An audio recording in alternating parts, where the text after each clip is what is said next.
Hey everybody, hello and welcome to Tuesday Night Fistivities.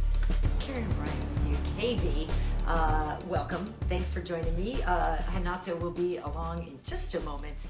It's nice to see you folks are joining here. Tonight we are going to be talking with Sugar Rashad Evans, my good friend who I've known for quite some time now.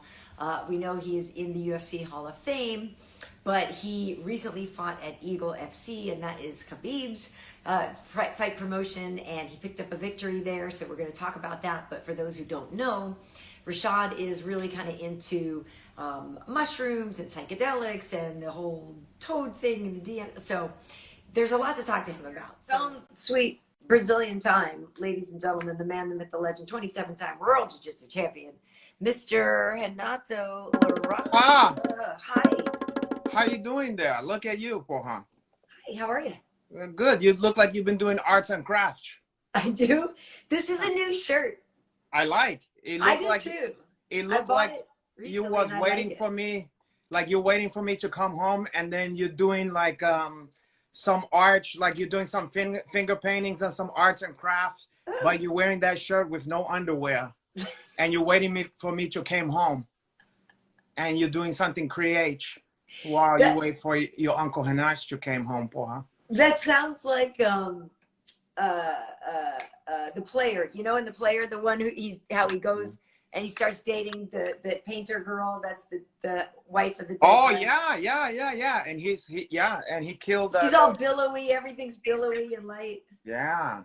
Yeah. She didn't look too broken up when she found out the guy's dead, Pohan. I know. She's like, well. She's like, let's fuck. That's romantic as far as I'm concerned, Pohan. How have you been? I was just saying, I feel like this is a little overly bright. This one here bouncing off my forehead. You don't think?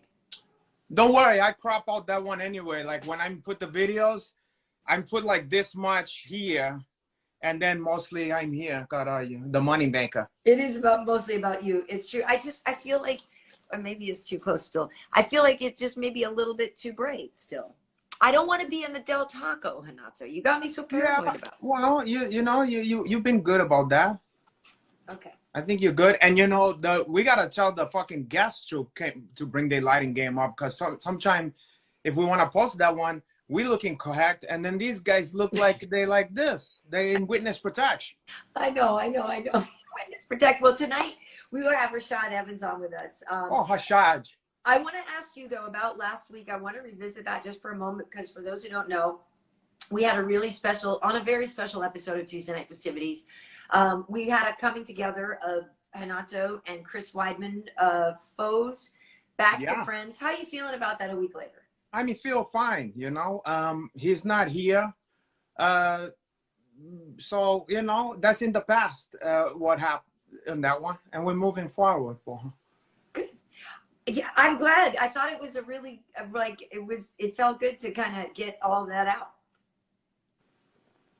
Yeah, it do. And now I believe that it's like you get out the people or whatever you get in there, then you throw it to the garbage. And then now you're done with that one. Okay. I could have thought of a better analogy. Maybe. Or how about you just have a garbage and then you just take that one to the dumpster. Okay. And you get rid of that. Okay. Hey, question for you before Rashad gets here, because, Rashad obviously, as a professional athlete, takes his health very seriously. I do remember a few weeks back, you were saying you were on a new fitness routine. How's that going? It's going good, Poha. It's involved me drinking less alcohol, for one. For two, and mind you, I can stray from the routine, but I have a baseline that I'm trying to achieve, Okay. And one of those things that's very important for me, because I don't crave a lot of snack in the daytime. Mm-hmm. So I can eat healthy as fuck in the daytime. Yeah. For some reason, I'm turning into a fucking werewolf at night. I think that's also sexually true. Like, you know how a lot of women like to do it in the morning, the first crack of dawn or whatever? I turn into a werewolf in every way at nighttime. As soon as the sun go down, I'm like, caralho. And I want to eat snacks, and I want to fucking do all kind of God knows what. So I have to watch that. So I'm not eating any refined sugar in the past 5 o'clock. Okay. I can respect that because I can relate to that. Yeah. Yeah. I actually can relate to that because I too tend to eat the volume of my daily caloric intake between the hours of 7 p.m. Yeah, and why? 1 a.m. That's And when I it's get the stupid. hungriest. It's the craziest fucking thing. It's I could do stupid. without it in the morning, everything. But at night, I'm like, oh, God, I'm starving. You know, I wake up and like I jump rope. Basically, I just have like espresso or something and I jump rope and I'm like good for a while and maybe I eat a little something. But yeah, at nighttime, I'm an idiot. Yeah, it's crazy. So knowing that, I have to remember that and I have to change that one, you know? So Yeah. what I've been doing is I'm doing a lot of, leafy green kind of stuff at night, like a big thing of, instead of, also I cut out, I used to always have a heist with every meal, you know, Yeah. like even Yeah. if it's a healthy Of course. stuff.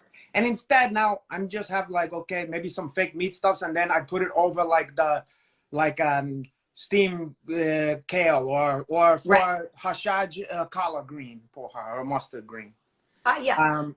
You know, that kind of stuff. And it's doing nice for me. I'm just watching.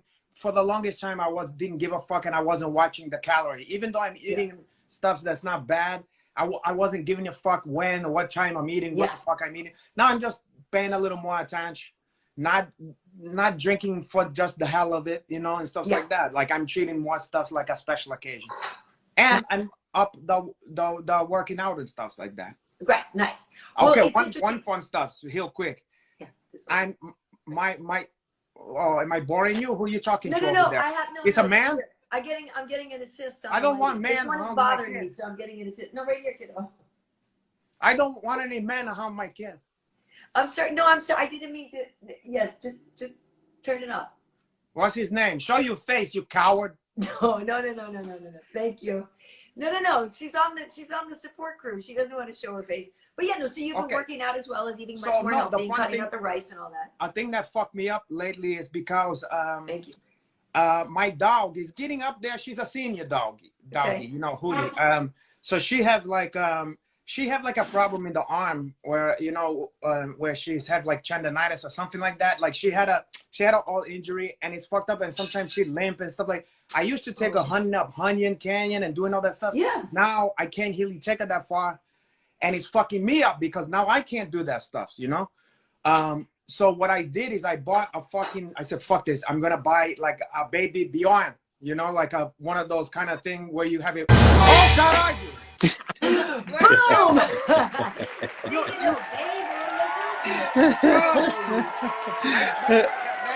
That's Beelzebub. Look at that one. He came through with the hair like a predator. That scared the shit out of me, God. I know. I usually do a big build-up, and I wanted to jump scare you this time because I thought it would be hilarious. Oh, God. Be still, my. You gave me a star. Hey, she saved you from that long ass born story. She saved you. No. Oh, okay, so I bought a baby Bjorn, okay? She saved you. I take my fucking doggy now in a backpack. I go up the fucking mountain. That's the story, okay? Anyway. I don't know where that story was going, but where it was going, it wasn't going nowhere. I'm gonna send you. I'm gonna send you, Rashad. She said. Oh, Rashad, you look at me. It was the Sandman. It was the hook and oh, you guys is setting yourself you, up for a Hood Awakenings later on. I never forget. So you back?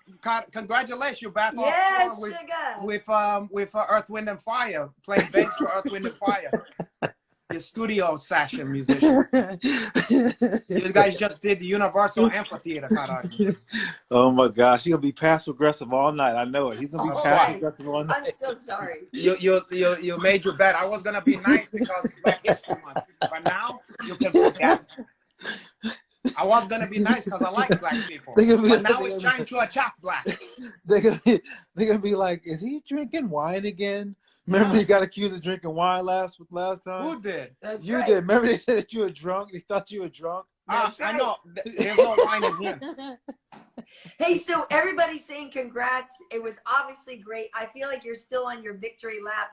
Literally, when I asked you to be on the show, I was like, I don't know, you might still be out celebrating.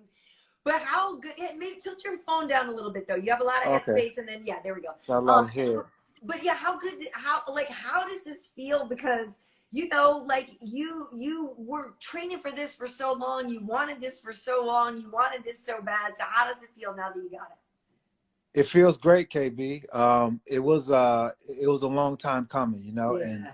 ever since I retired, in a way, you know, my last 5 fights went. Yeah. It was, you know, it's been like, I was cool, just being like, you know what, it is what it is. But there's a part of me that was just like, yo, are you really gonna go out like that? You know, it was just a part of me that just kind of, you know, felt that challenge. So I really never stopped training, and it kind of was always training, even when I was, you know, not even thinking about even coming back ever. But it was just something that was just building up over time. And then when the opportunity came, it was like, all right, this is it. You know, this is it. And it didn't really feel real, like it was gonna happen, until like I'll say, like, right, like the 8 hours before the fight.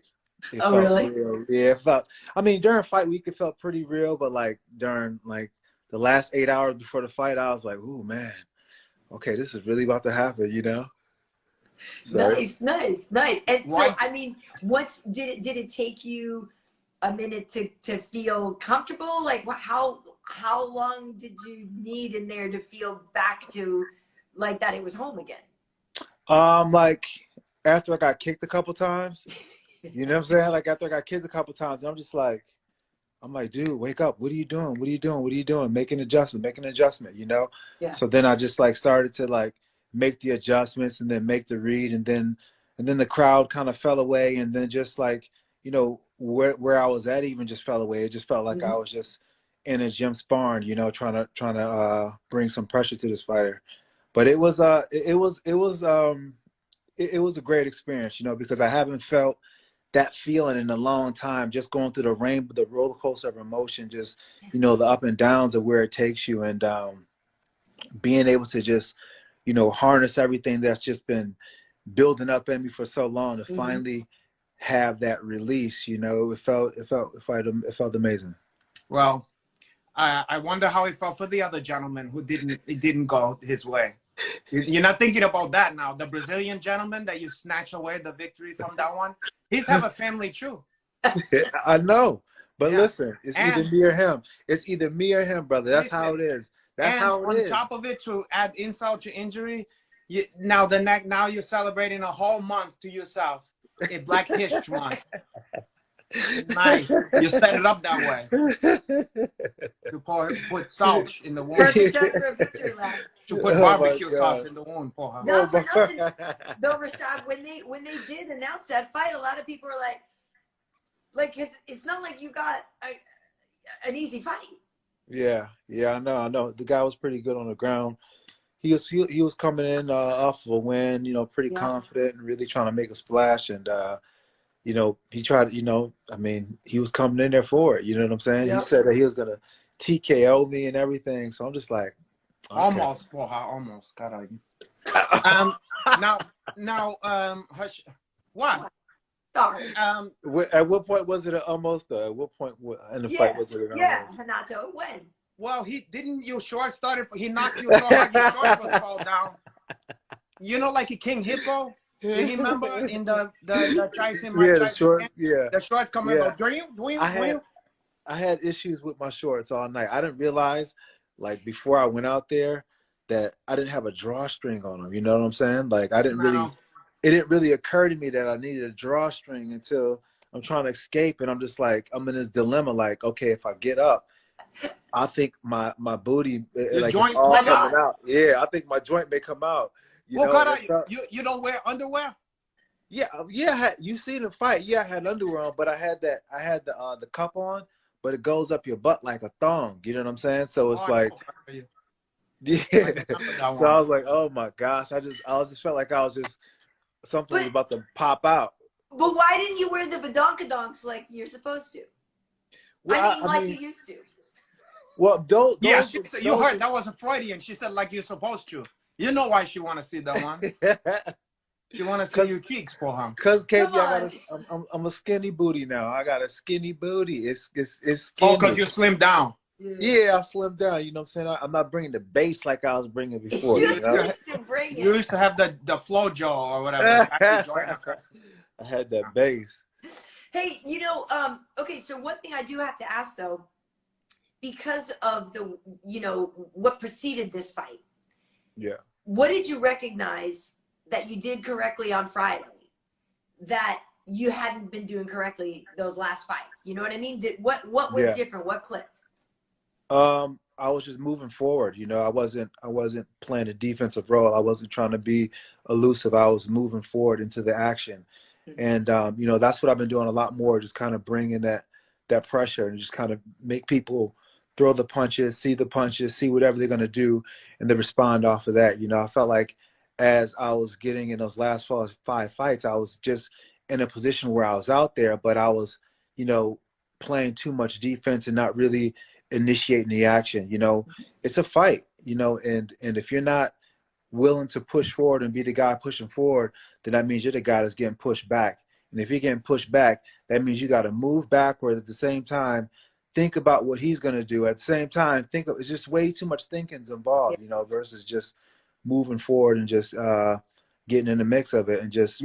You need to be Fred Sanford, and you seeing Aunt Esther right there, and you gave me that 5 across the lips, porra, caralho. You know how you used to do? Yeah. Don't make me give you 5 slaps across those lips. Yeah, you big dummy. I'm coming to join you, Elizabeth. Yeah, exactly. Yeah, you big dummy. Grady. Which one of you train? Did you train with Grady and Hollow for this one? Nah, I train with American Combat Gym in Deerfield. With African American Combat Gym. Charles, with who? Charles. No, American Combat Gym. Yeah, Charles McCarthy, and and Devin Moultrie, and Devin, big dude, about 6'5", 6'8", and he just got this crazy jiu-jitsu. So I've been working with them. I've been working with the Mokaya brothers, and I just, I've been really just diving into just the whole jiu-jitsu aspect of it and really starting to. Oh, well, here you go. 27 times. You never called me, I guess, but I mean, I didn't know I could get some work in with you. I mean, you should. Well, it's not like it's not gonna be cheap or something, but you get what you pay for, my brother. Professor Renato, you've never said, "Yo, listen, let me help you on your game, your ground game." You never said that, not one time. No. Listen, you came to me. I don't go to you. You gotta come to the source. Oh, I see how it is. Yeah, okay, you can train. You can train with people, huh? Okay, we can get some work in next time because I've seen your work. I mean, I've seen you submit some pretty tough dudes before. I don't want to chew my own horn, man. Well, Sugar, if we're working together when there's a high rollers, we could go over there after, or like that means he would be in town the same weekend we'd all be in Vegas. True. There you go. True. Now, speaking of high holler, now I heard a little birdies I hear through the great line that you like to explore with mind altering substance and stuff like that. Now, what got you into this in the first place, for? I mean, I don't know. It's kind of a complex question. I mean, I don't think there's one thing that got me into it. I think it's just kind of me learning more than anything. What gave you the confidence to say, you know what, I'm gonna try this one? Well, actually, something tell me you wasn't doing that back at Michigan State, huh? No. Right, it was after you retired, right? Yeah, after I retired. That's what I'm saying. What gave you the? Yeah. I was just curious about it. And I talked to some people who just had like these amazing experience on mushrooms and stuff like that. So I was like, all right, let me try it. And then the first time I did it, I was just like, I didn't really feel too much. I didn't really feel too much. So then I ate a whole bunch. Didn't take a lot of that time? Yeah, I took about a couple grams, but I didn't really feel crazy off of it, And then I started eating a lot of them, and then it took me on that trip, and I was like, what I'm saying, get that scared feeling, like, oh, what did I do to myself? That type of thing. But yeah, I mean, it was at that moment when I was like, okay, this is much better. It was actually the next day, because the next day you wake up and you feel very clear-headed, you know, like you thought of all the problems in the world. So the next day You feel, sure did. yeah, I know I'm that telling feeling. you, You yeah. feel like you're taking on all the fucking stops. You experiencing everything. Oh, it's like that. You know, it's like that boat hide in Willy Wonka. You know, Yeah. Yeah. you're like, oh, caray. You know, at first you're Well, like, I don't oh, know. I've shit. never tripped, but I'm saying I understand the visual. KB, you've never tripped before. No. I've had mushrooms to the point where you just laugh though. Like back in college, you have them and you just giggle, but never like anything psychedelic. I've never done LSD. Like that kind of stuff trips me out. Like I do not, that sounds too scary to me. You know how many times I've asked you about ayahuasca and I'm like, oh, that sounds frightening. It just sounds way too scary for me. And Well, you're like, you're going to lose control and remap your brain. I'm like, you know, I don't know think if you I need can. to do that. I think you can take like a little, you know, you can mushroom. I'm You can chicken. take like, you know, increment. You know Microdose. what I'm Yeah, saying? you can take a microdose. The problem for me was doing, you know, my dumbass, you know, it's not happening quick enough. And then you're like, oh, I remember my 16th birthday, me and my two brothers went and we got some mushrooms. And then we was like, we're not feeling it. And we went and got a whole nother fucking, what I can't even remember how much we bought. We just stuffing this, drinking the Snapple and stuffing this stuff. And then, caralho, we should have waited for her. Because we didn't know what, if we was coming or going. We was walking down the street. We didn't know if the you forget that there's street, you forget there's a difference between the sidewalk and the street. See, you know what I'm saying? that You think sound everything's appealing. just everything. No, You but know that see KB, listen, it sounds scary what he's saying. That sounds scary as hell, but there's something very liberating. yes, very liberating about having that feeling happen to you. It's the craziest thing, and here's the thing about it. Like once I started to use mushrooms, I didn't want to drink alcohol no more. It just took away my desire to even drink alcohol. It's While you're crazy on mushroom or just in general? No, I'm talking about just in general. Like it just made me stop drinking altogether. Wow. Like I don't. But you also really got into the whole idea too, though, right? Of the oneness of the universe. Like, because this is something for folks who don't know, these are the kind of conversations Rashad and I have every time we work together. This is literally what we do. And usually Lionheart's there too. Dang, I should see if he's in here. But usually it's like the three of us sitting around like having these conversations. So now this is a little but of what it's like hanging out with us. I can attest to that thing that you were saying about the like the oneness and you know, letting go of like some of the boundary. I remember that same trip. I remember, you know, I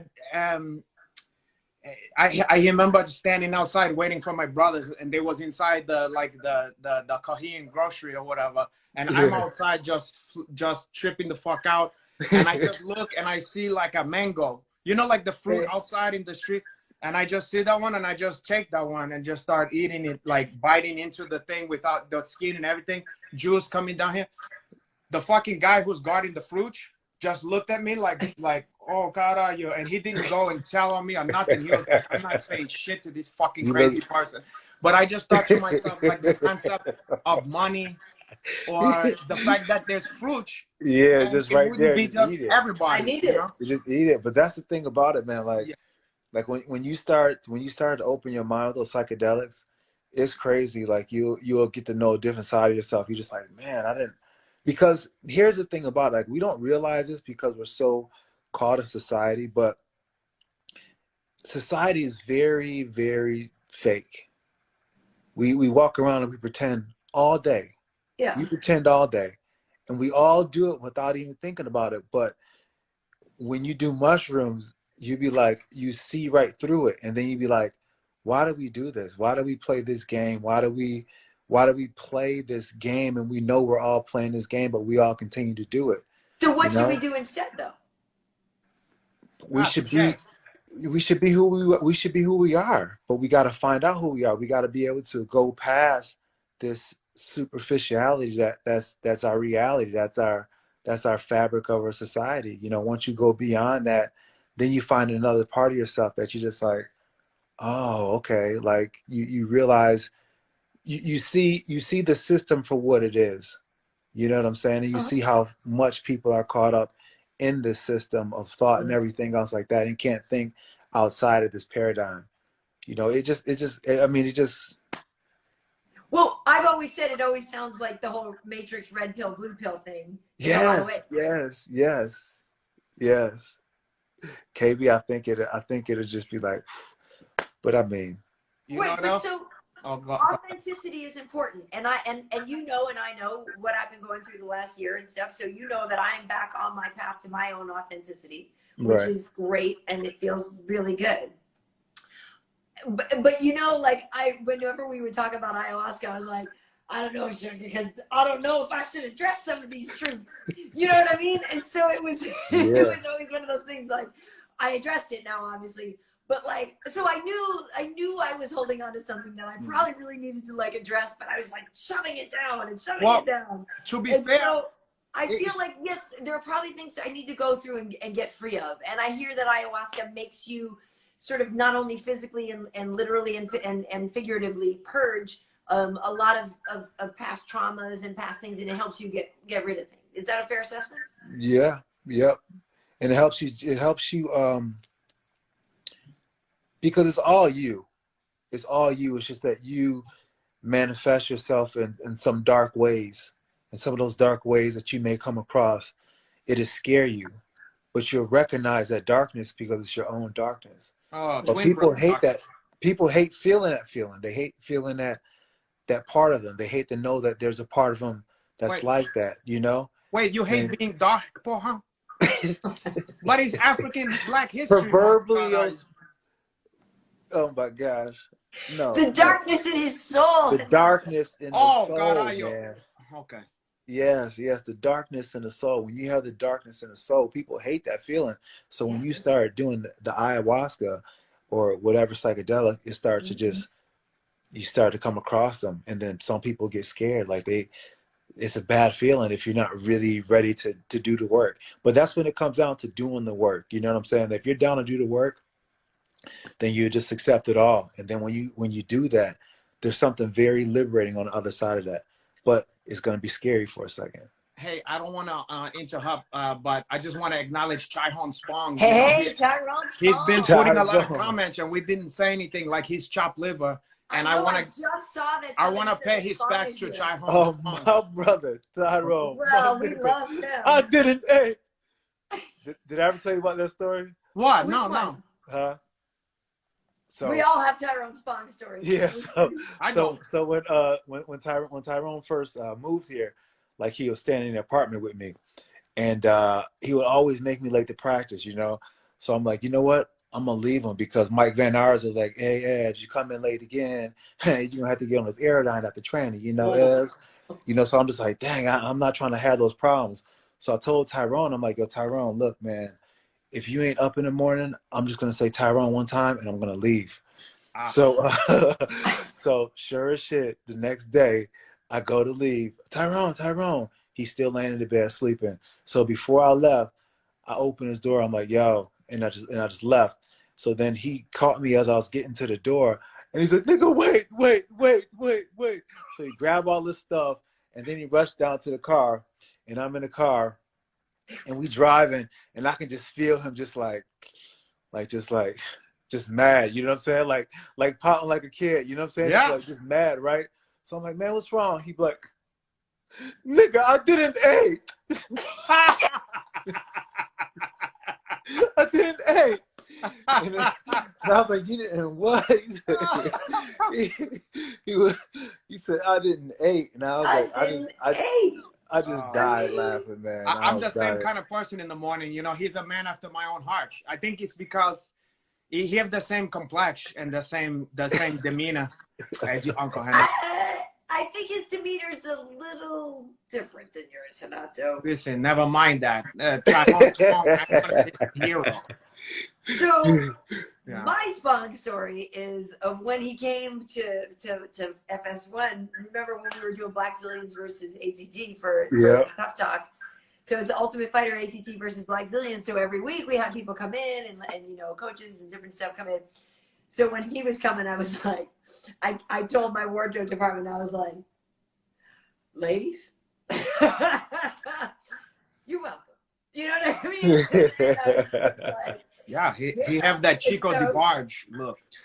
So he comes in and he's like suited and booted and everything, and like, and you, I don't want to put her on, I don't want to put my girl's name out there, but walking into walls, like turning, you know what I mean? Like bam, like, oh, God damn it. But yeah, no, he had like everybody at work dying when he came in. Do you find that, Rashad? Like when you're out with Spawn, the ladies be sweating that guy? Yeah. I mean, you know, he's a good looking dude, man. You know, he's a good looking dude, and he does get a lot of attention, you know. You walk by, the girls be like, oh my God, did he say something? You'd be like, Luke. And be like, oh my gosh. Oh my God. Did the mushrooms open you up to seeing the beauty of that man? Oh my God, that's funny. Did that break down the barrier so you can enjoy that luscious lips for her? He's crazy too with his lizards, right? Why? So Why would you say that, Renato? Because you got excited when I said how you look. You said, "Oh, he's a good-looking man, for her." I mean, I can admit somebody's a good-looking person. Exactly, like, that's what I'm saying. But I'm comfortable enough myself to say that. You know, exactly, because the mushrooms take the lines between your sexuality and make it whatever. No, it's the mushrooms don't do anything. It's just that I just know who I am, so I don't need to be. Yeah. I can say somebody's good looking without being sexually attracted. Secure, Renato. It's called being secure. It's being mature, man. But it don't break down all the boundaries, just some of that one. No. Okay. Bro, you can't. Okay. You are insane. And so, listen. So, what is the deal though in terms of the when you're saying like you open up these pathways and you have to do the work? What is the work? The work is being able to confront the part of yourself or part of whatever came up, you know, past traumas and whatnot. Okay. And not turn away from it, because that's the hard part. It's easy to turn away from it and try to push it back to where it, you know, got uncovered from. Yeah. But then it just manifests even sooner, just in a different form. So you have to be willing to just be like, all right, I'm gonna deal with this issue. I'm gonna look at it. I'm gonna be, you know, I'm gonna give it some attention and be willing to go through it. Because I mean, unless you're ready to do that, then it's gonna be something that's gonna keep on manifesting in some kind of way. It can be very, very unpleasant for him. Yeah. I mean, have you ever, you know how you're gonna imagine this? If you ever smoked too much weed or ate too much edible. Yeah. And you go, oh fuck. Okay, it's too late. It's like that, but on steroid, you know? Yeah, that doesn't sound appealing. No. I understand that. That don't mean it's always gonna be like that. But if there's a bunch of shit that you stress and you hold in, yeah, I know. So it can be like a forced therapy session, you know? But also it's not fun. But also, listen, I wouldn't like if I were you, I wouldn't have you do something that's gonna like make you trip, unless you're like having somebody there. And you need to be my guide. You gotta have like a good trip sitter. Like if you're gonna go deep and try to uncover some stuff, you gotta have a good trip sitter, somebody who's gonna be able to be like that you can talk to, that can, you know, you can be like, yo, listen, I'm kind of feeling down, and then you tell them that, and then they find some way to kind of talk you through it. And then once they talk you through it, you be like, oh man, I'm good. You know, you don't feel. You know what? I can be that. I've known to be a shaman. I bring this guy. Cherry this guy brandy. is my shaman. This guy is shaman. Oh God, no, I'm shaman more. I bring a Hennessy, and I bring Gerald LaVerge. I hold your hand.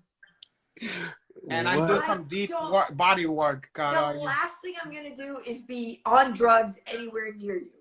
Yeah, but I'm give you the same one. I have the same one that Bill Cosby had. And it's give you a deep into your third eye. You go like this. Oh my gosh. Oh God, are you? Black History Month. One of the greats.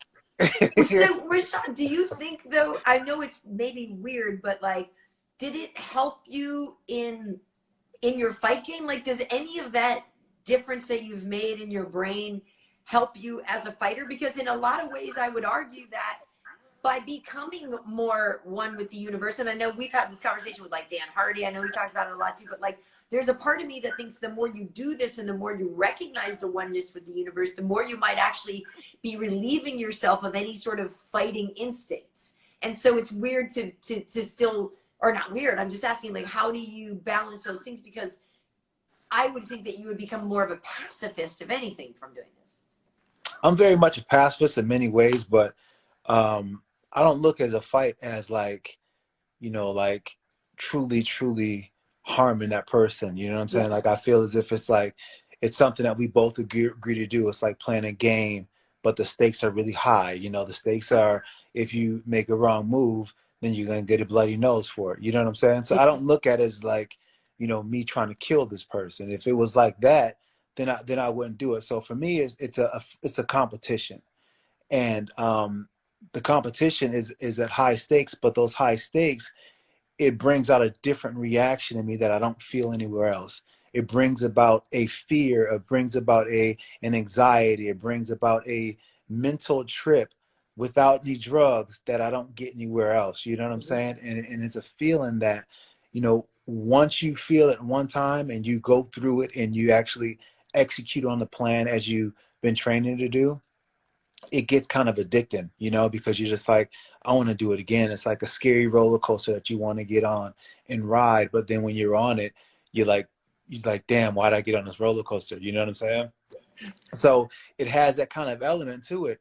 So that's how I look at a fight, you know, and the psychedelics don't really make me feel as if like I can't, you know, punch somebody in the face, but it makes me definitely feel as if like, you know, I can definitely feel the pain. I'm more empathetic to others. I understand the fact that, you know, there's a deeper connection that we all share with each other that we can't, conceptually speaking, in this consciousness right now, understand it. You know, it's so beyond our realm of even perception or anything we ever experienced. We can't even understand it. Like, for a lot of people, the whole oneness is just, you know, a concept that people can understand, but at the same time, you know, if you there's a different kind of connection. You know, it's like reading comprehension. There's a comprehension part to it that when you feel the singularity, then you really know what it means, that oneness means, you know. Yeah, a lot of women felt the singularity. Oh my God. No, you intertwine the two as one, two beating heart, and that's not unlike the fight game. You notice a lot of guys, after they're done, they're beating the shit out of each other, and then they immediately gravitate toward each other and want to talk to each. You know, it's like they experience something as one almost. You know. Yeah. You know, you're doing a dance that you can't do. You know, you need the other person. You're the other half of the coin in that experience. Right. That's why they have so much respect after the fight. If they both in the high mind state, cara. It's true. Well, and it sounds too that like you're describing too that like, you know, when you're like, you feel the most alive when you're fighting them too. Huh? Yeah. You do. You feel the most alive because it's a series of just kind of letting go. You have to kind of let go in order to let it flow. You know what I'm saying? It just like, if you're not willing to let it go and be the one who's willing to take the most chances, then you may not win. And that's what a fight is. A fight is a game of chances. A fight is a game of, you know, quick, fast negotiations and who's gonna make the best negotiation to impose their will on their opponent. You know, and that's where the real chess game it goes. You know, and that's the alignment with psychedelics and fighting, is because with psychedelics, you're letting go constantly, because the minute you take it, who you are and the way you see the world, it starts to fade away. And then you start to realize that the transition between what you think that you're holding on to what actually is like this. And you're really in control of nothing. And when you feel that feeling of complete let go, then the work begins. have you ever thought of letting go of like half of your purse? You know, like to after the thing, be like, my brother. Carayo, why I gotta check more of the money? I'm gonna give that one. Why should there be one guy make more money than the other one? Right. I am curious though. So moving forward, then, are you, how much more are you gonna fight? Like, how much more do you want to do this? Was this something that you just had to prove to yourself along your journey, now, or do you want to like dig in and keep fighting? I'm gonna do whatever I feel called to do, and right now I know that's not really a good answer, but right now I feel complete in myself, in the sense that, I went and I proved something to myself, and that's what the fight was more to me about more than anything, is the fact that, I wanted to prove something to myself. I wanted to prove that I can go through it, you know what I'm saying? And it was just so much of a deeper meaning for me to really, to really face myself in that way, And I feel like everything that I've done, as far as like the realizations that I had on and or off psychedelics, has brought me to that point where I'm able to find the love again for fighting, and then, find a way to face myself in a way that, I failed previously 5 times before, and losing anything 5 times in a row is a very hard and demoralizing thing, Yeah. So there's a lot of doubt that creeps in there when something like that happens. And, to be able to go in there and face myself at that moment was just like, all right, this is it. You know what I'm saying? So it was an amazing feeling. And I do feel a part of me has been lifted up because of that. I was wondering about the psychedelics. Do you found that, okay, so sometime if I'm I'm being serious. If I had a trip or something like that, or like I was saying, if you get too much weed or whatever, sometimes the stuff that you like normally, you watch that and you're like, oh, cara, you're not high now. Like, if some violent ass movie come on or something that you normally like, or you like to listen to some violent hip hop shit, and then you're like, oh, cara, you're not now. I don't want to think about that stuff. You know what I'm saying? Have the psychedelic made, how it got you to get rid of the alcohol? Right. Have there been some other stuffs like in entertainment that you're kind of like, I don't need that in my life now? Yeah. I don't like to watch like a lot of violent movies or nothing. But I like mean, that. since the fucking psychedelics. Yeah. Since then, I don't like to watch those kind of movies. Interesting. Yeah, I don't like to watch those kind of movies. What it makes you feel now? Why you say that? Tell me about that. It just kind of feels violent, man. It kind of feels like the things that. Yeah, I know, but it feels like the way that bothers me about this world that we live in. You know what I'm saying? And I feel as if, like, watching those kind of movies, for me, it just kind of felt like I never escaped the trauma. Because I want to watch a movie to be able to, take my mind off or something, and living in this world the way it is right now, you can see that just by turning on the news, that kind of violence, or on social media, you see some of the most violent things, no matter how you got your settings, you're going to see it. So there's so much violence in our daily lives, just watching it on TV, I just feel like it's just too much.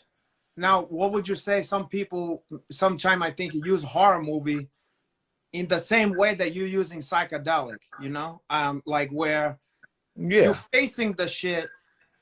It's like a training wheels. You're facing that shit to have a hold on it, to see it without having to experience it. And it maybe have like a Hitler effect where you're looking at that nasty shit in the same way a Holocaust. You're not really getting in a car crash. Right. But you're dealing with something that feel like that. But you're like, I want to experience that, but in a safe way. Maybe some other people get that out of it. Do you think there's any value to that for her? I mean, yeah, I guess if they're getting value out of it, then who am I to argue about what somebody's getting value in? Okay. You know what I'm saying? Okay, fair enough. So I mean, I guess it's whatever they like.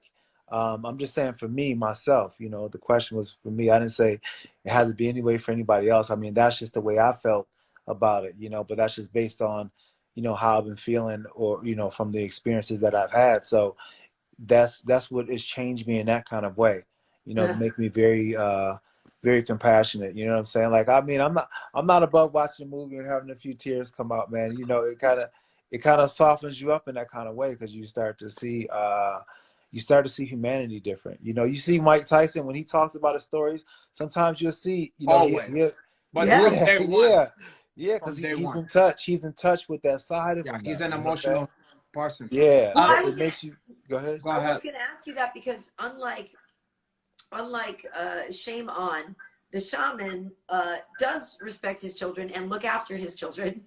And I also do wonder, Sugar, if that's part of it too, right? Is that you got another little one at home, and like you see, you know, what the toll the world takes on people and stuff, and you got another precious new life. Yeah, I see the toll that the kids take on me. I'm alive too. I'm a spirit. They take a fucking toll off of me for her. I was a kid at one point too. What about me? I just wonder if I came here first. I got dibs. They got a whole lot of time to get this shit figured out. I want mine. Oh my gosh. Oh, KB, what's wrong with him? Well, that's what I found out when I took and then I said, "Oh shit! Why am I taking care of these miserable motherfuckers? They don't care about me. I gave them the greatest life on earth. Now they must go on their own spirit quest, a vision quest." But that's how it is, because that's how, I mean, that's how we were as kids, right? You know, we were like that, and it's just crazy to think that your kids are gonna be like that to you too. You're just like, damn, these kids, you know. And that's the crazy part, you know what I'm saying? Like when you start to see, like, you know, how you were get returned back on you, you're just like, ooh, damn, kids are tough. Mine's pretty cool though. It's that's good. So that's great. Like, that's great, I man. see her and I'm like, she's actually a lot. I was. We're not all 100% similar, but we have a lot of similarities. And she's real cool, and so I'm like, wow, I totally didn't F her up. Like maybe I actually did a halfway decent job being a mom. Yeah. She's normal, quote unquote normal. She's a compassionate person. You know, she cares for people. She's got empathy. Like she does well in school. I'm like, I guess I did something right. You did your thing. Well, she got it made over there. She don't got to pay rent. She don't got to pay groceries. Of course, I'm doing the same thing. If I stand in your place and you're paying for everything, and I'm laying the fuck up, I would be compassionate too. Oh my gosh. Yeah. I wish you have some kids, Uncle Hanash. I can't wait, man. I can't wait. I wish you have like triplets or something, bro. Well, I do have them. The difference is I choose an alternative lifestyle. They don't live with me, That's my choice. I didn't say for anybody else. Everybody else could do their own trip for her. Oh my God. And hang out with your kids all you want. Okay. So Sugar, I do have to ask though. Because you did mention it. Yeah. Before this fight, there were 5 fights in a row that didn't go your way. Right. So why you gotta keep belaboring that point? Because so it was 5. Okay. So you was on a 5 slide. What did that one of the best things about having a Hall of Famer on the show is that he can teach and help young fighters and people on the rise understand a lot of things. True. So let's focus on the last 5. No, and this may sound like a weird question, but out of those 5, which one hurt the most? They all hurt. Yeah. They all hurt. Yeah, there's not one that just hurt more than the other. It's just kind of like when you're used to competing at a certain level, and then you lose, and then you keep on losing. You're like, damn, what happened? You know, it's kind of a very very, very hurtful thing. You know what I'm saying? Because as a fighter, you know, you have a pride in your ability to fight, and I felt I was like one of the best, and I'm just like, man, what happened? You know, so it was tough, man. Every single one of them hurt, and they hurt in their own different way, you know. So did you say it out loud, Drew? Did you go, what happened? God, did I say it to myself out loud? Did you say it out loud? Did you say, oh God, what happened? Yeah, of course. Yeah, I'm like, damn, what happened? Did anybody Really? say like, it's not your fault, champ? It's time to hang him up, champ. And give you like a back hug, like, hey, champ. Yeah. Hey, champ. Hey, Time to champ. call God, it quits, champ. Hey, Yeah. you're always a champ in my book, boy. Huh, God. Yeah. Well, Yeah. no, All but that talk. All it's of that tough happened. because I would imagine like, yeah, you know you can do better, right? And that's the thing is that if you know you didn't deliver and oh, I didn't do this right or I didn't feel right, like I can see why you want to keep going. That's why I don't begrudge anybody who wants to keep going. It's just that, you know, people worry about like your health and that type of thing or whatever. But like, if you have a dream, if you have a belief in you that you still have it, like who am I to say don't go for it, you know? Well, so the thing about it is, it's like I went my first fight, 19 fights without losing. I was like 19-0, and then I lost to Machida, and then I was 19-1, and then I lost to John Jones, and then after that, I'm just like, okay. So then I came back, and then I lost to Nogueira. You know what I'm saying? So then I had like Yeah. these slip ups. You know what I'm saying? These slip ups, and That was a very close fight though, if I remember correctly. yeah, it was close. It was a terrible fight. I didn't really fight. Which one? very No, first no, fight. No, Gara, little nod. Nogueira, yeah, Yeah. yeah. Not even So- the big one. God, are you? Little. No, little knock. Little. Yes, I mean, Not even the big one. Look, you're the one who's focused on the fights. This guy's gonna want. He was on a high. He was believing in himself. Now one night with you, and he's already focusing on all the fucked up shit. Sugar speaks the truth. oh my gosh. God, are you? Oh my god. He don't need with friends like you. He don't need ayahuasca. You're gonna show him the negative shit. You're gonna unfold all the negative shit here. God, he's gonna need an ayahuasca just to simmer himself down. You drink No, ayahuasca. true friends can be I know, honest whatever. with each other. I like you take it on a sheet of fucking. You drink it. You don't smoke ayahuasca. Yeah, but you do that one the way you do it. You chase the dragon on that one. You do it on like the toad. Yeah. Oh, you You do do? that one Okay. too, huh? You do lick toads. What's the deal with the You don't lick is that the toad. You don't DMT? lick. No, you don't lick. You don't lick it. You don't lick smoke it. it? So you don't smoke the toad either. So what happens is it's a secretion off of the toad's back. You know how like if a toad gets in danger or something attacks a toad, it secretes stuff out of its back. Like the and then- adrenaline? Yeah. Well, yeah, like it secretes a poison out of its back, and then a dog or whatever's eating it will bite it. Then the mouth will foam up, right? Got it. So it's like a defense mechanism. So its defense mechanism is that it produces this enzyme, right? So you milk the toad and you put it on like a glass, and then when it comes off and it dries, it looks like fish scales. These have a lot of similarity to cocaine, to crack cocaine. You're talking about smoking it on a glass. You're putting it on a glass. You're talking about fish scale. I mean, Yeah. Lighting that one. It sounds a little suspect, if I'm honest. It's you're smoking it. That's all. Are you sure you haven't been smoking on a glass dick and you're just in the project and they go, "Hey, brother, you're in the Amazon," and you're like, "Oh God, you take me away." No. You guys don't understand. It's you vape. You need to vaporize it because it has to be at a hot temperature. So you vaporize it, and then you inhale that smoke, and then when you inhale, you take a big inhale. Then when you let it out, you're not even on this planet anymore. Boy, once again, it has to be at a hot temperature. You got one of those lighter that's like a blowtorch that you make. You're not making creme brulee with that one. No, it is. It is one of those torches. It is like one of those. Yeah. Yeah. But okay, so what's if you can put into words, we just described this sort of mushroom trip ayahuasca oneness with the universe vibe. What's the difference with the smoke and the toad scale? What's that? The toad is a I never tried that one. So it's a consciousness experience. Like all we are is just consciousness. You know, we are nothing but conscious beings having this physical experience, right? So well, sometimes you are unconscious being in some of those 5 losses that I. Oh my God! Wow. Go ahead. I thought you were going back to the Bill Cosby. Okay. So where was I going? Wow. But go ahead. I'm sorry. Wow. Yeah. So when you smoke it, and then like the minute you exhale it, you're consciously just in another place. But where you're consciously at, it feels as if your consciousness expanded like beyond infinity. to the point where you realize that you are only sticking in probably about a thimble of your consciousness into your current vessel right now. And it's like that toad venom cut off the communication between where you're beaming your consciousness down and where you're really at.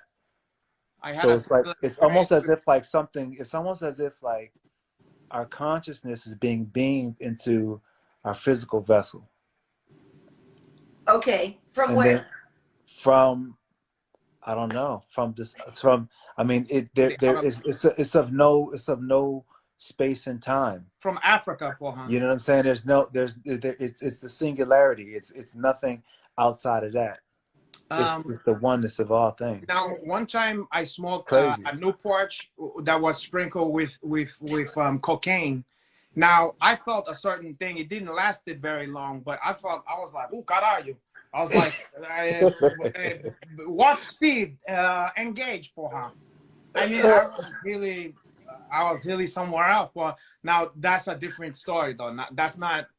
That's just for fun. That's not connect to anything interesting or whatever. It's only if it came from a child or no. No, I mean, that was a good story, man. I mean, No, it's true though. Yeah, I believe it. But what was I gonna say about that? Now, I think what Karyn was trying to ask, if I may be so bold, was what you just described was not unlike what you just described before with the ayahuasca trip. So what I think she was trying to... I don't believe I described it an ayahuasca trip. No, well, hold on. What you were saying before? No, you didn't describe, but you said what you gained from it. Okay. Yeah. Right. Now, right. I think she was saying, oh, what different from the ayahuasca was the child experience? Like, how is that even different? Or would you put it in like you couldn't even tell the difference, Paul? Or is it similar? No. There's something distinctly just different. Like, and could you describe that? So I would say the mushrooms and the toad are very much alike in their feeling of being able to feel the singularity. You know? But it sounds like the toad is like the varsity, and the mushrooms are like when you're in the club sports JV level. I will say this. The toad is the ocean, and the mushrooms are the rivers and lakes that lead to the ocean. Okay. The Finger Lakes, like where you from, Paul? Right. It's that like so the toad to show you that you are the ocean, right? Oh. And the black people. And the rivers, the lakes, and the raindrops and everything that is precipitation on land will show you how you're that way, because everything goes back to the ocean, right? So eventually it'll all go back to the ocean, but it has to go in all those different ways before it realizes that it was always part of the ocean. And that's like us, we have to go through all these different trials and tribulations until we realize that we are the ocean. He sounds like he on an H&B album right now. He's like, you know what I'm saying? And, oh my God. And when you find at the particular time, you dig, that you and me is like one drop in the ocean, you dig. And if me and you was part of the singularity, you know what I'm saying? No, I was actually thinking it also sounded like a little bit like the ads in Total Recall for the vacation that you could take for your mental. Oh yeah, he called. Recall. Yeah. Where I can just like go zone out for a couple of days, like, and just check out and then come back to who I am. I think you're in for a rude awakening, because it's not going to be like a vacation at first, I don't think, Paul. Well, I will say this, Rashad. If I ever decide to do it, you'll be there, because I trust you, and you will have to be my spirit guide. I got you, KB. And I do understand. Like, that's why I'm always asking you about it, is because, like, I am so curious about it. I really am. And there's a lot about not only myself, I think people in general, like you said, we have these constructs, we've decided who we are, and you sort of cling to that sometimes for good or for ill, even if it's not serving you anymore. And I feel like, people could slough off some things sometimes. Yeah, some of you clothes. You look at you want to dying to get rid of these adornments. They're meaningless. Look, nothing. They mean nothing. Take a couple buttons off that fucking thing. It's a start. Oh my gosh. This is just a physical form, porra. What? It means nothing. Look at this one. That's it. Your cheeks That's means it. nothing to me. I could look at that ones and just, it's like to staring at the moon or the moons. Oh my gosh. Yeah. What's wrong with Hey, us? Rashad, on that note, I think we're gonna let you go. It's getting late on the East Coast. Yeah. But Wait, you in the East Coast? Yeah, I'm on the East Coast right Where you now. at, porra? Boca. Oh, you still in there? Oh, why? Because black. But a lot of people here are saying in the comments like how spot on you are about a lot of things, how great this interview has been, how much truth you're sitting here speaking, and it seems like a lot of people in the comments here have done a lot of mushrooms and doing a lot of things and really starting are really agreeing with you on a lot of this. So it seems like you have a lot of you guys have this cool community in terms of people who love doing this, huh? Absolutely. Absolutely. I think that people know that, you know what I'm saying? People that know, they know, you know, and there's really no faking it. But at the end of the day, it's something that I really think can benefit a lot of people. Yeah. You know, I think it can benefit a lot of people. I think that, you know, when more people start to be a little bit more open to, because here's the thing about it, like, you don't always have to do psychedelics in order to really get to that deeper part of yourself. You know what I'm saying? You can do that, but that takes a discipline and an understanding about what's on the other side of that discipline that we just in the West have never been around. You know what I'm saying? We don't understand that kind of discipline that it takes to get to that. But when you feel that, you feel it for the No, he back. when you do a psychedelic, and you feel that feeling for the first time, you truly know that it exists. You know it exists, and you know it's just not something that, you know, people try to say to kind of sound like they're smart. You know, you realize there's more to it. So once you understand that it exists, then you can really start to do, you know, go without it. You know what I'm saying? And start to tap into your own. But well, meditation can be that. My mom is heavy into meditation. She can do it for like hours at a time, you know. and She's probably like, that pretend take a I lot don't of. have a son named Renato. Pretend I don't have a son named Renato. Now she's thank her lucky stars for that one. You know, I was just thinking, Tyrone Spong in our chat. Tyrone's gonna have to be on the show with us at some point too. Of course. Yeah, we gotta have Tyrone. Tyrone got to be on here. Tyrone's a trip. Tyrone is fun. Oh, I know. Now, before you go, what does you ever heard like those guys? Have you ever had Chai Home Spong and fucking Alistair in the same home speaking that stuff? Yeah, all the time. What they like? What do they sound like between the two of that guys or whatever? Huh? Like Alistair and Tyrone. Yeah, like what if you gave them a mushroom? Yeah. What can you imagine they would sound like? Why do you think he would sound like if starting to feel it, Alistair? Well, starting to feel a little strange. I don't know why. I feel like as if I'm starting to open up. Yeah, wait, and then what happened to that one? And then what? What when it starts to intensify? What he says? Okay. Man, Renato, man, come on! You trying to get me in a fight, man? Listen, I know. Me and Alistair fought one time. Well, not a real fight, but we almost got it. It was like in the pool. Yeah, in the pool, man. In the pool in Vegas. You know, remember I told you that story before when he slapped me in the face? I do remember that one. But now you slap him in the face with the mushroom. I would do that with you if you do it with the Alistair. Let me hear you do Alistair. Oh, I don't have an Alistair. That's all you. Oh, you don't have an Alistair? Alistair? Oh. I mean, I could work on that one, but I don't have it in my back pocket. I like the Alistair. I don't need to do that one because you have that one. You don't want him to beat your ass, is what you're saying. Yeah. Oh yeah. Exactly. I don't want to step on his toes. Let him to have Alistair, Karyn. Well, I feel what if I start to feel something? Wait, how did he say? What did he say? I'm starting to open up. starting to feel something. What did he say when he felt that one? I think I'm starting to feel something. I told you, whenever I see him, he reminds me of my big brother, but they don't have the same voice or anything, but like There, you know, he reminds me of my big brother. So whenever I see Alistair, I feel like I feel more affectionate towards him than he does towards me, I think. Yeah, I bet you feel affection toward that one. Boy, we had the team. We had Tyrone Spong, Alistair Overeem, Vitor Belfort. I mean, we Yes. had. I mean, yeah. You got all those A fucking guys. Deerfield Beast and all Rumble. and Anthony Rumble Johnson. All What in the a gym. fucking Like you go to the gym to spar, God. you just like, yo, oh my gosh, I'm getting bullied every day. You know what I'm saying?